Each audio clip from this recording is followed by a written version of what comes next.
எனது பெயர் நிலா. எனக்கு 16 வயது ஆகிறது. நான் ஒரு மிகவும் ஏழ்மையான குடும்பத்தில் பிறந்தேன்.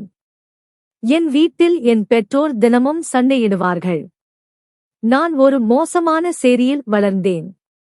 நான் சற்று பெரியவளானதும் என் பெற்றோர் இருவரும் திடீரென ஒருநாள் மர்மமான முறையில் இறந்துவிட்டனர்.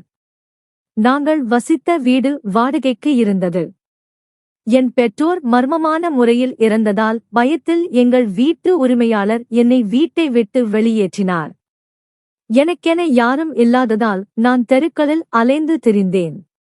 சாப்பிடுவதற்கு குப்பை தொட்டிகளில் உணவு தேடினேன். அப்போது அங்கே ஒரு கருப்பு கார் வந்து நின்றது. காரிலிருந்து ஒரு பெரிய பணக்காரர் வெளியே வந்தார்.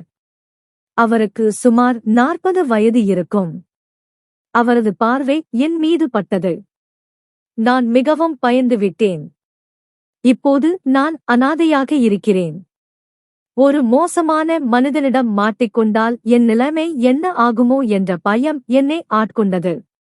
அந்த பணக்காரர் என் அருகே வர ஆரம்பித்ததும் என் உடல் நடுங்கியது. அவர் என்னிடம் உனக்கு பசிக்கிறதா என்று கேட்டார். எனக்கு மிகவும் பசியாக இருந்தது. அதனால் நான் தலையாட்டினேன். பசியை விட பெரிய எதிரி வேறு யாரும் இல்லை. அவர் என் வீட்டில் வேலைக்கு ஒரு பெண் தேவை. நீ என் வீட்டில் வேலை செய்வாயா என்று கேட்டார். அவர் சொன்னதை கேட்டு நான் ஆச்சரியப்பட்டேன். அவர் என்னை அறியாதவர். ஆனால் என்னை அவர் வீட்டில் வேலை செய்ய சொல்கிறார். நான் சிந்தனையில் ஆழ்ந்திருப்பதைக் கண்டு நீ பயப்பட வேண்டாம் என்றார். நான் யோசித்துவிட்டு சரி, நான் வேலை செய்ய தயார். ஆனால் நீங்கள் என்னை பற்றி எதுவும் கேட்கவில்லையே என்று கேட்டேன். அவர் உன்னை பற்றி சொல்லு என்றார். நான் என்னை பற்றி எல்லாவற்றையும் சொன்னேன். இப்போது எனக்கு ஒரு கூரை கூட இல்லை என்பதையும் சொன்னேன். ஏன் நான் இவை அனைத்தையும் அவரிடம் சொன்னேன் என்று எனக்கே தெரியவில்லை. நான் இவரை அறியாதவள். ஒருவேளை என் நிலைமை இப்போது மிகவும் மோசமாகிவிட்டதா என்று நினைத்தேன். நான் யார் என்று தெரியாதவர்களை நம்ப ஆரம்பித்திருக்கிறேன். அவர் பரவாயில்லை, வா என்னுடன், இப்போது நீ என் வீட்டிலேயே இரு, சாப்பிடு, அங்கேயே வேலை செய் என்றார். நான் அவரது காரில் ஏறினேன். என் எல்லா ஆடைகளும் கிழிந்து பழையதாக இருந்தன. அதனால் முதலில் அவர் என்னை ஒரு துணிக்கடைக்கு அழைத்து சென்று சில ஆடைகளை வாங்கி கொடுத்தார். அது மிகவும் அழகான ஆடைகள். பிறகு அவர் என்னை ஒரு சலூனுக்கு அழைத்து சென்று சலூன் நடத்துபவரிடம் என் தோற்றத்தை சரி செய்யும்படி சொன்னார். சலூன் நடத்துபவர் என்னை முதலில் குளிக்க சொன்னார். பின்பு நான் புதிய ஆடைகளை அணிந்தேன். அவர் என் தோற்றத்தை சரி செய்தார். நான் கண்ணாடியில் என்னை பார்த்தபோது நான் மிகவும் அழகாக இருந்தேன். என்னையே நான் ரசித்தேன். பின்பு நான் முதலாளியுடன் அவரது பெரிய பங்களாவிற்கு வந்தேன். முதலாளி வீட்டில் தனியாகவே வசித்து வந்தார். அவர் எனக்கு என் வேலையை பற்றி விளக்கினார். தங்குவதற்கு ஒரு சிறிய அறையும் கொடுத்தார். அன்று இரவு உணவு சாப்பிட்ட பிறகு அவர் எங்கோ வெளியே சென்றார். சிறிது நேரம் கழித்து தன்னுடன் ஒரு சிறுவனை அழைத்து வந்தார். நான் மிகவும் வினோதமாக உணர்ந்தேன். பின்பு சாதாரணமாக நான் என் அறைக்கு தூங்க சென்றேன். ஆனால் சில நிமிடத்தில் திடீரென்று வினோதமான சத்தங்களால் என் தூக்கம் கலைந்தது. சத்தம் எங்கிருந்து வருகிறது என்று பார்க்க எழுந்தேன். ஆனால் நான் ஆச்சரியப்பட்டேன். இந்த சத்தம் முதலாளியின் அறையிலிருந்து வந்தது. ஆச்சரியத்தோடு அதை பெரிதாக நினைக்காமல் நான் என் அறைக்கு திரும்பினேன். முதலாளியுடன் தங்கியதால் எனக்கு நல்ல உடை மற்றும் நல்ல உணவு கிடைத்தது. நான் மிகவும் மகிழ்ச்சியாக இருந்தேன். பொன்னான கனவுகளில் ஆழ்ந்திருந்தேன்.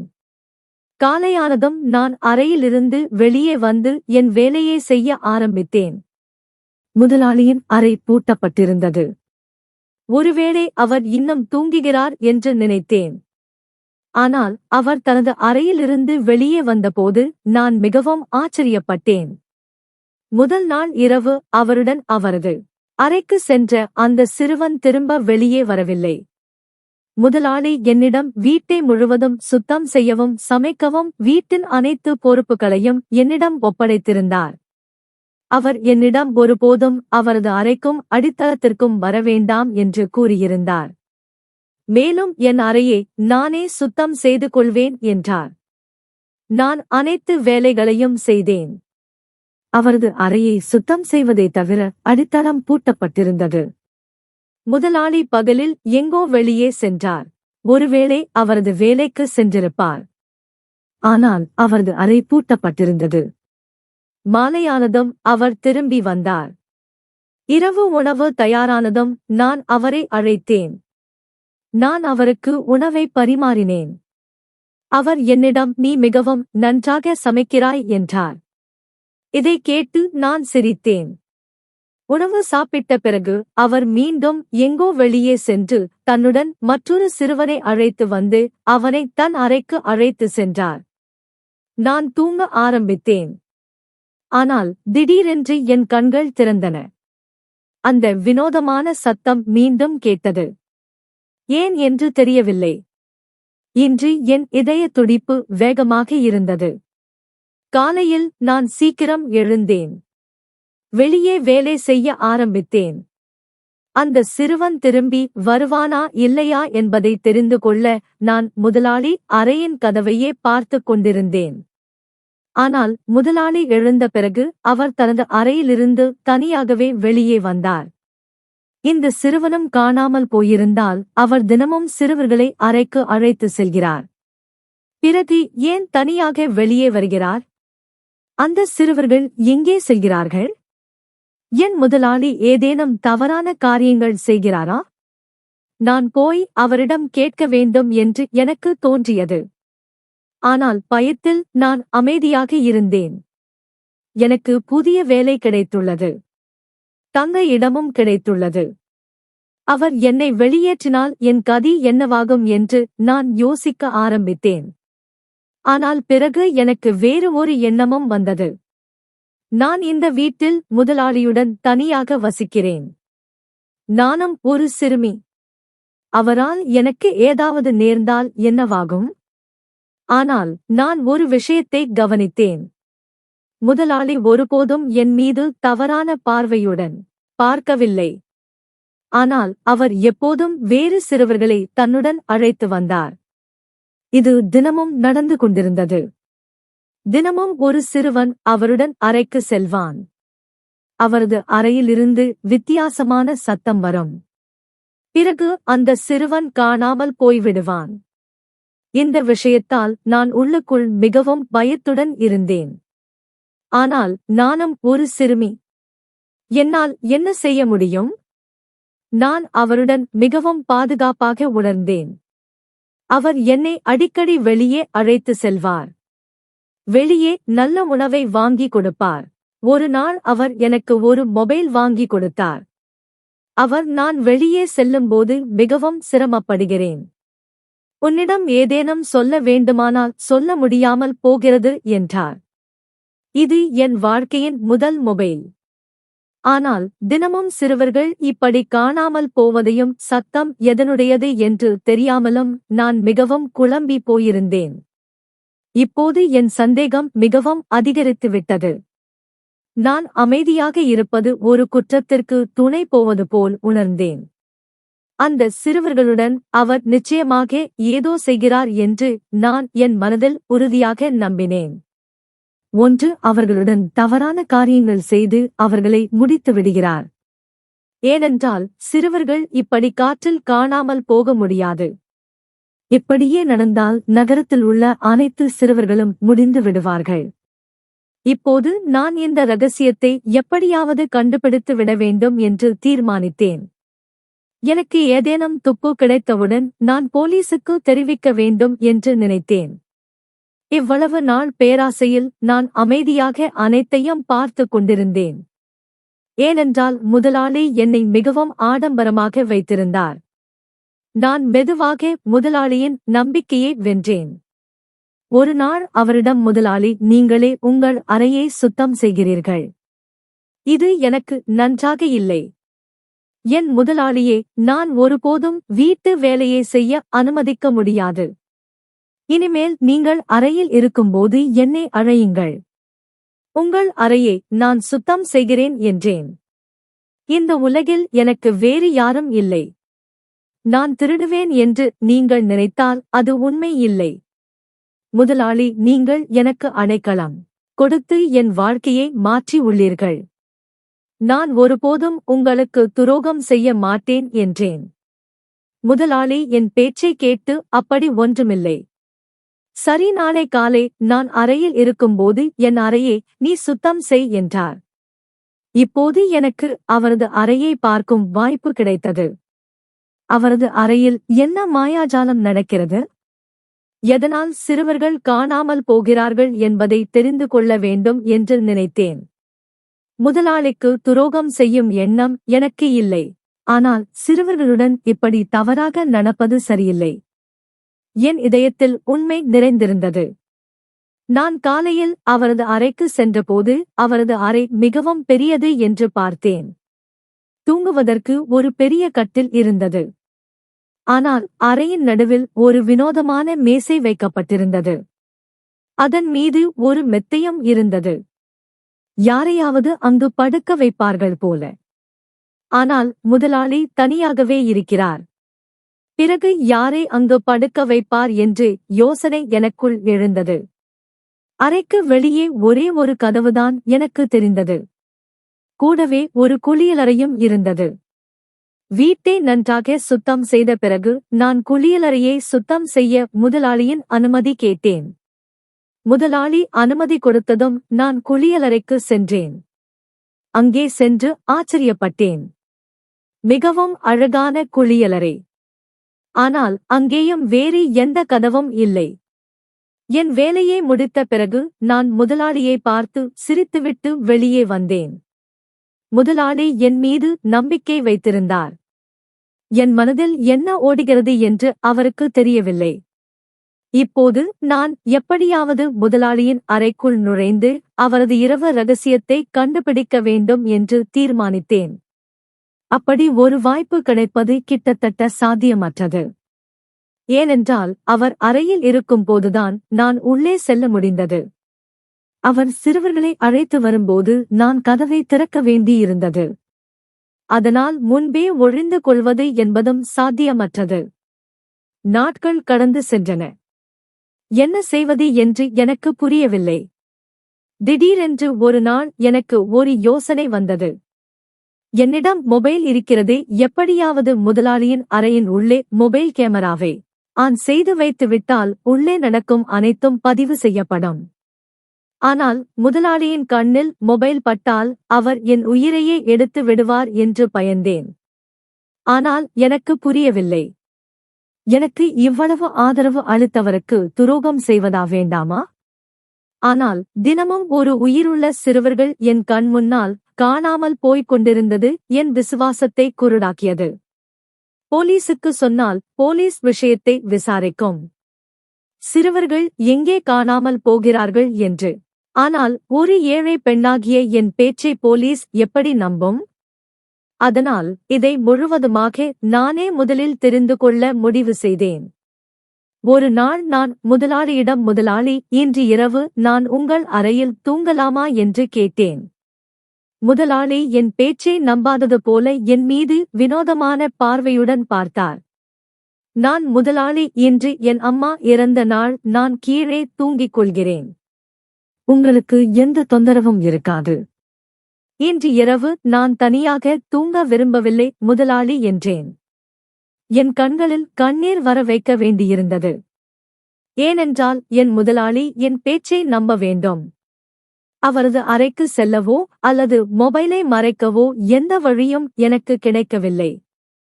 ஏனென்றால் அவர் எப்போதும் அறையை பூட்டி சாவியை தன்னிடமே வைத்திருப்பார். முதலாளி சரி, கீழே படுக்கையை போட்டு தூங்கு என்றார். ஆனால் அவர் மிகவும் ஆழ்ந்த சிந்தனையில் மூழ்கி போயிருந்தார். என் வாயிலிருந்து இந்த வார்த்தைகள் எப்படி வந்தன என்று அவருக்கு நம்ப முடியவில்லை. ஏனென்றால் அவர் தன் அறைக்கு வேறு யாரும் வருவதை விரும்பவில்லை.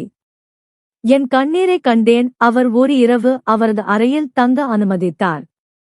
நான் என் கண்ணீரை துடைத்துக் கொண்டு என் படுக்கையை முதலாளியின் படுக்கையின் பக்கத்தில் போட்டுவிட்டு நான் படுத்தவுடன் தூங்குவது போல் நடித்தேன். முதலாளி வெளியே சென்று விட்டார்.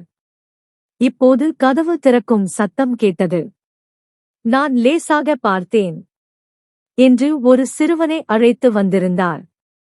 சிறுவனை உட்கார வைத்துவிட்டு முதலாளி என் அருகே வந்து நான் தூங்குகிறேனா என்று பார்த்தார். அவர் மீண்டும் அந்த சிறுவன் அருகே சென்றார். பின்பு முதலாளி தன் லேப்டாப்பில் ஏதோ இயக்கினார். ஒரு வினோதமான சத்தம் அங்கிருந்துதான் வந்தது. இப்போது எனக்கு புரிந்தது அந்த வினோதமான சத்தம் லேப்டாப்பில் இருந்து வந்தது என்று. பிறகு அவர் ஏதோ ஒன்றை எரித்தார். அதனால் அறை புகையால் நிரம்பியது. அந்த புகை அறையில் பரவியதும் சிறிது நேரத்தில் நான் மயக்கம் அடைந்தேன். என் கண் திறந்தபோது காலை ஆகிவிட்டது. நான் பார்த்தபோது முதலாளி தன் படுக்கையில் படுத்திருந்தார். சிறுவன் நலமாக மேசையின் மீது படுத்திருந்தான். நானும் அமைதியாக படுத்திருந்தேன். அவர் சிறுவனுடன் அடுத்து என்ன செய்கிறார் என்று பார்க்க விரும்பினேன். அவர் சுமார் 7 மணிக்கு சிறுவனை எழுப்பி ஜன்னல் அருகே அழைத்து சென்றார்.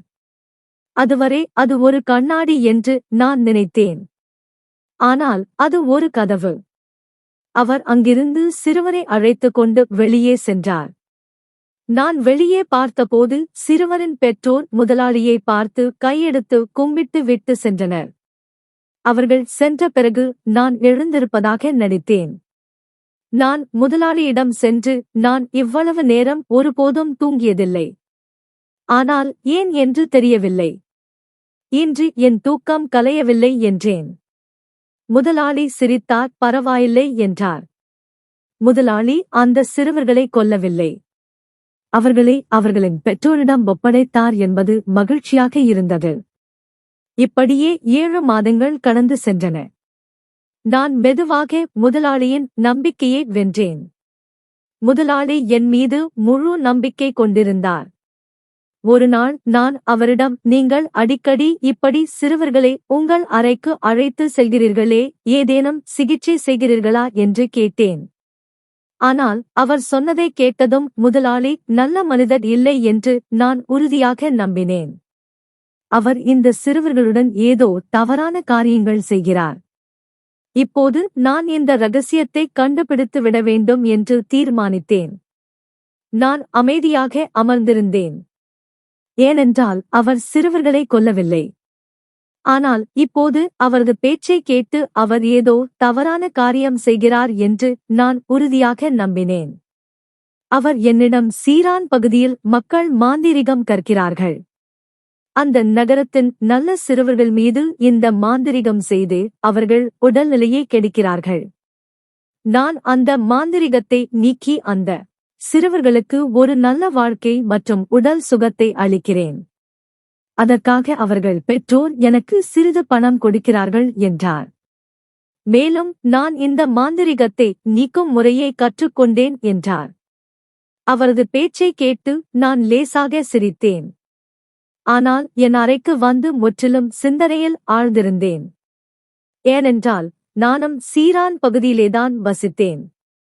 அங்கே அவர் சொல்வது போல் எந்த மாந்திரிகமும் நடப்பதில்லை. அங்கிருந்த மக்கள் தங்கள் வாழ்க்கையிலேயே மும்மரமாக இருப்பார்கள். அவர்கள் தங்கள் வறுமையால் மிகவும் பாதிக்கப்பட்டுள்ளனர். மக்கள் இங்கும் அங்கும் வேலை தேடி வேலை செய்கிறார்கள். அங்கே இப்படிப்பட்ட மாந்திரகம் நடப்பதில்லை. என் குழந்தை பருவம் அங்கேதான் கழிந்தது. அங்கு அப்படி எதுவும் நடக்கவில்லை என்பது எனக்கு முழுமையாக தெரியும். ஆனால் இதும் முற்றிலும் போய் இங்கே வேறு ஏதோ நடந்து கொண்டிருக்கிறது. திடீரென்று எனக்கு அந்த புகை நினைவுக்கு வந்தது. அதனால் நான் மயக்கம் அடைந்தேன். இப்போது நான் இந்த ரகசியத்தை கண்டுபிடித்து விட வேண்டும் என்று தீர்மானித்தேன். முதலாளி இப்போது அவரது அறையை பூட்டவில்லை. ஒரு இரவு நான் அவரது அறையில் ஒளிந்து அனைத்தையும் பார்க்க வேண்டும் என்று நினைத்தேன். ஆனால் நான் புகையிலிருந்து தப்பிக்கும் வழியை சிந்திக்க வேண்டும். நான் அங்கே இருந்த இரவு புகை இருந்தபோது முதலாளி தன் வாயில் ஏதோ அணிந்திருந்தார் என்பது எனக்கு நினைவு இருக்கிறது. ஒருவேளை அது ஒரு வகையான மாஸ்காக இருக்கலாம். இதனால் இந்த புகையிலிருந்து தப்ப முடியும். அப்படி ஏதேனும் எனக்கு கிடைத்தால் நான் மயக்கம் அடையாமல் அதை பார்க்க முடியும். பிறகு நான் அதை என் மொபைலில் பதிவு செய்து கொள்ளலாம் என்று நினைத்தேன். வீட்டை சுத்தம் செய்யும்போது எனக்கு சில மாஸ்குகள் கிடைத்தன. அவற்றில் ஒன்றை நான் என் அருகில் வைத்துக் கொண்டேன். ஒரு இரவு எனக்கு அவரது அறையில் ஒளிய வாய்ப்பு கிடைத்தது. நான் முதலாளியிடம், இன்று நான் சீக்கிரம் தூங்கப் போகிறேன். இரவு நீங்கள் வெளியே செல்லும்போது அறையை பூட்டி செல்லுங்கள். அதனால் நீங்கள் உள்ளே வர முடியும். இன்று எனக்கு உடல்நிலை சரியில்லை என்று போய் சொன்னேன். முதலாளி, சரி, பரவாயில்லை, நீ தூங்கு என்றார். நான் என் அறையை பூட்டிக் கொண்டு முதலாளியின் அறைக்குள் சென்று ஒளிந்து கொண்டேன். இன்று மாஸ்கையும் அணிந்திருந்தேன். முதலாளி சிறுவனை அழைத்து வந்ததும் மேசையின் மீது உட்கார வைத்தார். பிறகு வினோதமான சத்தம் போட்டு அறை முழுவதும் புகையை நிரப்பினார். இன்று அந்த புகை என்னை மயக்கமடைய செய்யவில்லை. ஆனால் சிறுவன் மயக்கமடைந்தான். அவன் மயக்கம் அடைந்ததும் முதலாளி ஒரு ஊசியை எடுத்து அந்த சிறுவனுக்கு போட்டார். பிறகு அவர் படுக்கைக்கு வந்து படுத்துக் கொண்டார். அதன் பிறகு அங்கே சந்தேகத்திற்கு இடமான எதுவும் நடக்கவில்லை. அந்த ஊசி என்னவென்று நான் கண்டுபிடிக்க வேண்டும் என்று நினைத்தேன். ஆனால் அடுத்த இரவு போலீஸ் வீட்டிற்கு வந்தது. முதலாளியை கைது செய்து அழைத்து சென்றனர். அவர்கள் சிறுவனையும் அங்கிருந்து மருத்துவமனைக்கு அழைத்து சென்றனர். சிறுவனுக்கு ஏதோ மருந்து கொடுக்கப்பட்டிருந்தது. உண்மையில் முதலாளி ஒரு மருந்து தயாரித்து அதை சிறுவர்களுக்கு போட்டு பரிசோதனை செய்து வந்தார். மாந்திரிகம் பற்றி அவர் சொன்ன கதை பொய்யானது. முதலில் முதலாளி சீரான் பகுதியில் ஒரு சிறுவனை சந்தித்து சாப்பிட ஏதோ கொடுப்பார். அதில் ஒரு வகையான மருந்து இருக்கும். இதனால் சிறுவர்கள் முற்றிலும் பைத்தியமாகி விடுவார்கள். சிறுவர்கள் தன் பெற்றோரிடம் சென்றதும் சிறுவர்களுக்கு திடீரென்று என்ன ஆனது என்று அவர்களுக்கு பயம் ஏற்படும். சீரான் பகுதி மக்கள் மிகவும் அப்பாவியானவர்கள். அவர்கள் வேலையை தேடியே அழைந்து கொண்டிருப்பார்கள். அதனால் அந்த மக்களிடம் சிறுவர்களுக்கு மாந்திரிகம் செய்கிறார்கள் என்று முதலாளி வதந்தி பரப்பியிருந்தார். அந்த மாந்திரிகத்தால் ஏற்பட்ட பைத்தியத்தை நீக்க மக்கள் தங்கள் குழந்தைகளை முதலாளியிடம் விட்டு செல்வார்கள். அங்கு பல்வேறு வகையான மருந்து பரிசோதனைகள் நடத்தப்படும். முதலாளியின் வீட்டு அடித்தளத்தில் சோதனை நடத்தப்பட்டது. அங்குதான் மருந்து தயாரிக்கப்பட்டது.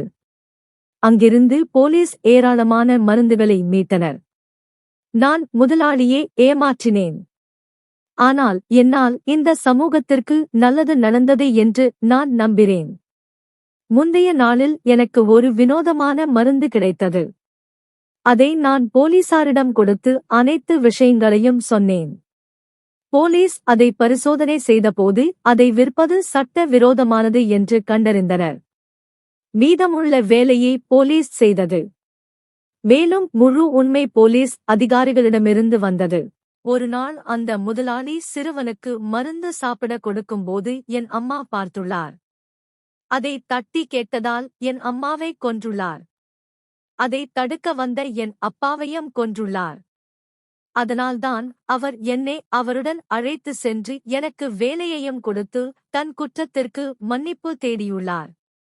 இவை அனைத்தையும் நான் போலீஸ் விசாரணையின் மூலம் தெரிந்து கொண்டேன். இப்போது நான் மீண்டும் ஆதரவற்றவள் ஆனேன். ஆனால் எனக்கு ஏதேனும் வேலை கிடைக்கும். ஏனென்றால் நான் பல சிறுவர்களின் உயிரை காப்பாற்றியிருந்தேன். போலீஸ் உனக்கு மீண்டும் எங்காவது வேலை கிடைக்கும். அதற்கு நாங்கள் ஏற்பாடு செய்கிறோம் என்று கூறியது. விரைவில் எனக்கு வேறு ஒரு பெரிய வீட்டில் வேலை கிடைத்தது. இப்போது நான் அங்கு மகிழ்ச்சியாக வாழ ஆரம்பித்தேன். இத்துடன் கதை முடிந்தது. இந்த கதை பிடித்திருந்தால் லைக், ஷேர் செய்து சேனலை சப்ஸ்கிரைப் செய்து கொள்ளுங்கள். மீண்டும் ஒரு புதிய மற்றும் சுவாரஸ்யமான கதையில் சந்திப்போம். நன்றி.